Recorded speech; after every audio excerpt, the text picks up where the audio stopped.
Welcome guys, this is lighting setup number 4. If you haven't seen my other lighting videos, obviously have a look back on YouTube. We've got broad lighting, Rembrandt lighting, and we've got butterfly lighting. Okay, and those create more sort of shadow effects on the portrait of the subject that you're lighting. This lighting setup, flat lighting number 4, you can find on the downloadable sheet if you're worried about understanding it and working out how you set it up. But essentially, flat lighting is where you've got two lights going onto your model, your subject, at 45 degrees through screens here, tracing paper screens. If you want to have a look back at any of the equipment we're using, obviously again look back at the very original first equipment video, and it goes through all the lighting equipment that we're using.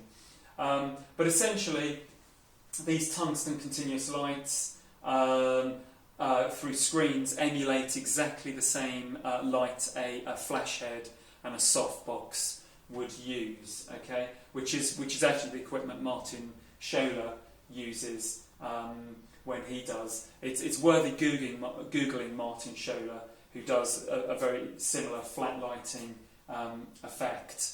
Okay, so obviously the result, which you see here, is essentially the shadows are gone underneath the nose and underneath the chin, like you would with the first 3 lighting setups I've shown you. It's not usually used, this lighting setup, much, I would say. Sometimes in hair, makeup and beauty shots, but essentially it does flatten the face, and some will argue that it's slightly less appealing, if obviously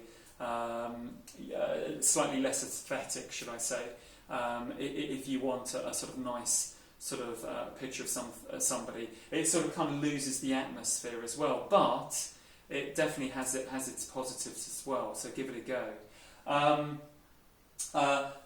If you get this right and get the screens in the right place, as I say, they're 45 degrees. Mine are slightly in front of the model, so the model's a little bit set back, and if you get this right, the lighter part of the face will be lit, and it will slightly get dark around the edges of the face, okay, which I think is kind of quite a nice effect.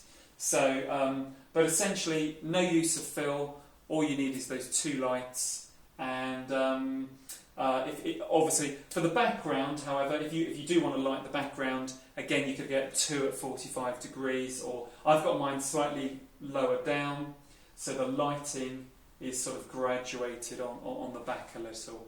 But essentially, yeah, that's it. Don't forget your camera settings, guys. 400 ASA or ISO. Make sure your white balance is on tungsten. 60th of a second on TV or S mode, and your camera will choose your aperture for you. Don't forget your focus. Thanks very much, guys.